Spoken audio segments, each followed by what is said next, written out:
There's nothing better than a Scotch egg, or is there?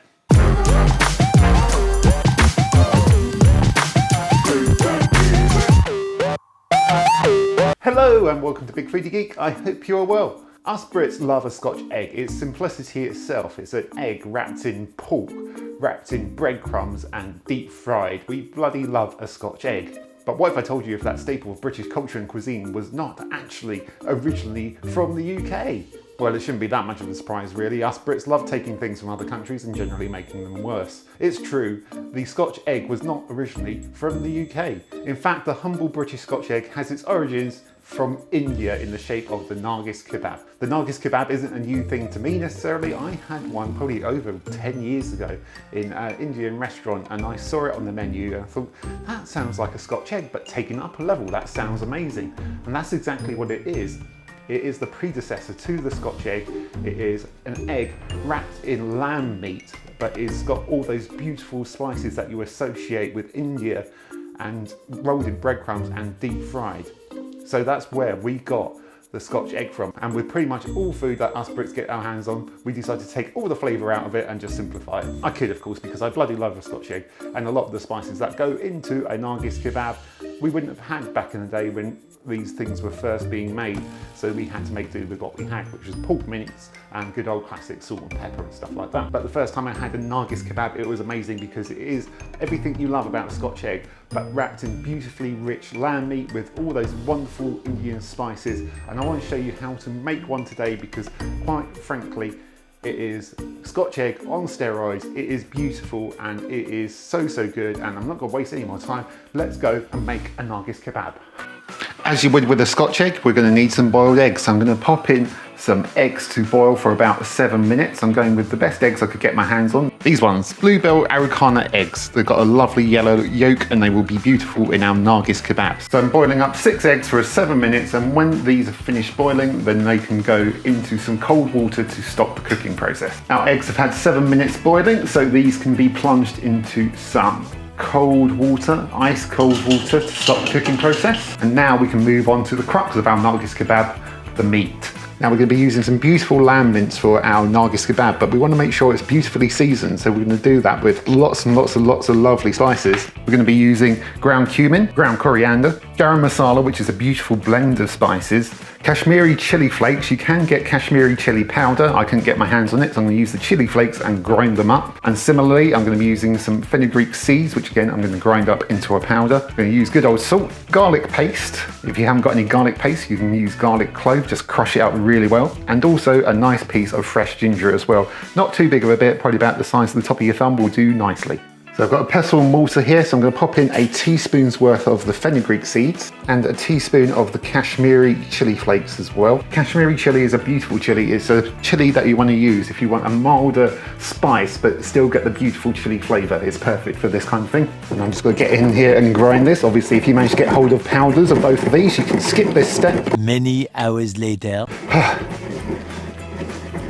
Of course, if you've got a spice grinder, you could skip a lot of effort with this, but that is probably in a place where I'm fairly happy with it. The fresh ginger is going to provide some nice freshness in the Nargis kebab meat, but we're also going to want to hit that with some onion as well. I've got a red onion here, which I'm going to grate up.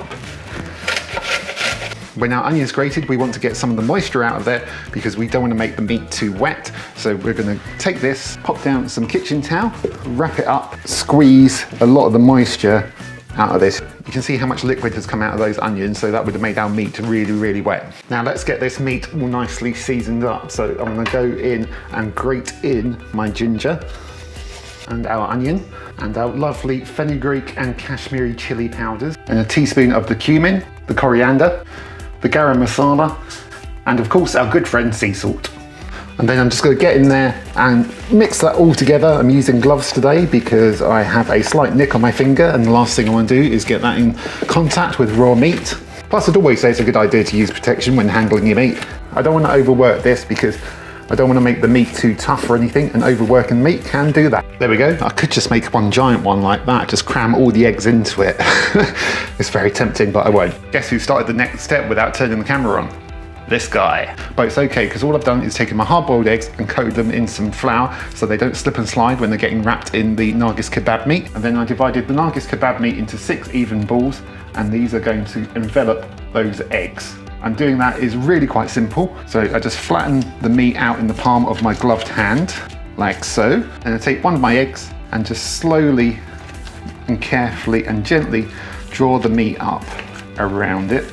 Just caress it, be gentle with it. You've got to be careful with it, because you don't want to break the egg.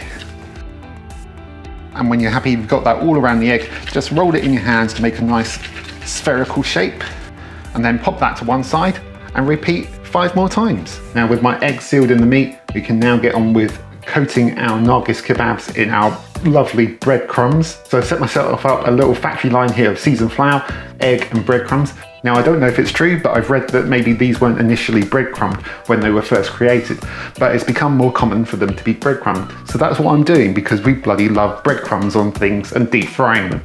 So I'm just going to take one of my Nargis kebabs and roll it in the flour, because if I roll it in the egg, it's just going to get slimy. And then roll that in the egg, and then roll that in the breadcrumbs. And if you're feeling particularly cheeky, you can go back in the egg and then back in the breadcrumbs for a double penne. And then we can just repeat this for the other 5. With all our Nargis kebabs coated in the breadcrumbs, we can now move on to the final and probably most crucial step, the deep frying. Now this is the bit you've obviously always got to be careful with hot oil, be careful. I've got a wok here with about 2 litres worth of vegetable oil brought up to about 170 degrees C. I do have a deep fat fryer, but I didn't think I'd use it today because I didn't want to get it out, and also maybe a lot of people don't have deep fat fryers, so I'm using the wok. So I'm going to gently lower 3 of these to start with, because I don't want to use all the space, because they will all take longer to cook. So these are going in for 7 minutes about, and I'll have to turn them over to make sure that they all get coated. So maybe about 3.5 minutes on each side. I know they don't have sides, but you know what I mean. And these should come out nice and golden brown, and the meat should be cooked all the way through.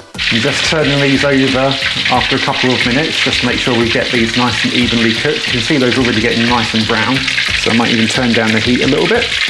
Right, these have had 7 minutes, so I'm going to take these out and pop them onto a plate with some kitchen towel. This will allow them to drain off some of that excess oil. Now we can go in with our second batch. What I'd suggest is, as soon as these go in, roll them around to get them cooking evenly to start off with. Because if you don't, you might get a little bit of cracking and splitting around here like this one.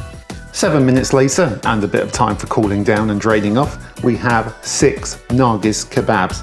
They look fantastic, they smell fantastic. This whole place smells like a curry house with the deep fat frying oil and all the spices. It smells incredible. And listen to this. Listen how crisp that Nargis kebab is. I really don't want to wait around any longer. I want to cut into one of these, see how it's turned out, and then give it a taste, because I can't wait for this. Right, here we go, a nice close-up of that Nargis kebab. I've got a nice sharp knife, and I'm just going to try and cut through this as gently and evenly as I can. Hopefully everything is cooked. Hopefully my egg is not overcooked. Hopefully everything is going to be beautiful and delicious. Oh yes, look at that. It's even still got the runny yolk. How good is that? How good does that look? It smells incredible. I'm very, very happy with how that has turned out. But it's all about the tasting. I'm not going to wait around because this looks incredible. Let's give it a taste. Let's have another close-up of that. Look how well that has come out. That has come out so nice. I'm really, really happy that yolk is still runny. And look at the colour of it as well. That is those beautiful Araucana bluebell eggs. And it smells incredible. I'm not going to wait any longer. Cheers. Here's to the Nargis kebab.